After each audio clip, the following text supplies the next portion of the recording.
For my scientific communications project, I decided to take a closer look at the topic of cooperative breeding, specifically in bird populations. Within the topic of cooperative breeding, I was interested in factors that affect dispersal and how these factors make birds more likely to stay or leave their birthplace. Before looking at specific reasons for cooperative breeding, let's review some key vocabulary terms. As discussed in lecture, cooperative breeding is a social system characterized by alloparental care, where offspring receive care from not only parents but also additional members, which are called helpers.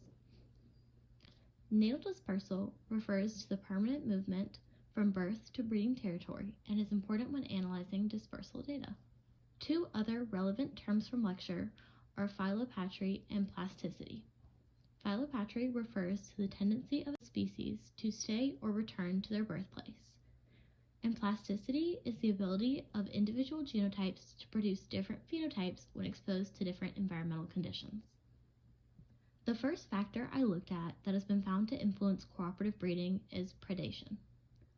Studies have shown that there is a positive correlation between amount of predators and cooperative breeding in birds, meaning that as predator richness increases, cooperative breeding also tends to increase. It was also found that richness of predation has an association with increased sociality in bird species. The figure on the right shows the amount of cooperative breeding, family living, and non-family living compared to the average predator richness in habitats of high and low vegetation cover.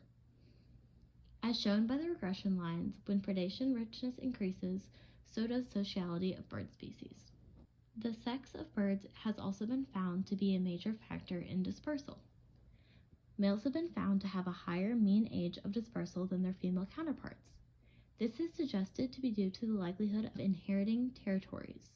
This incentivizes males to stay in their birthplace for longer periods of time compared to females. While females have a lower mean age of dispersal, they have a higher dispersal distance.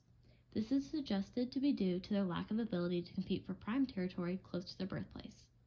As a result, they're forced to move further to find suitable breeding opportunities. This is also shown in the figure where male Florida scrub jays have a higher proportion of their population dispersing at a lower distance. In fact, almost 25% have a dispersal distance of 0, indicating they remained in their natal territory. Lastly, habitat can play a major role in determining cooperative breeding. Habitats with lower mortality have higher levels of help.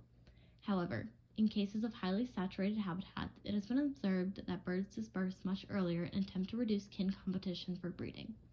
Figure 2 from Garcia-Ruiz et al. Demonstrates the help level in habitats of high, medium, and low mortality.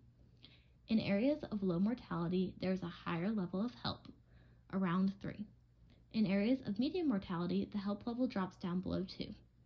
And in high mortality habitats, the level of help is closer to 1. In conclusion, there is strong evidence that a mixture of social and environmental factors influence dispersal decisions and efforts to maximize reproductive outcome. This research highlights the importance of understanding these dynamics for avian ecology and conservation. Here's a list of my sources. Thank you.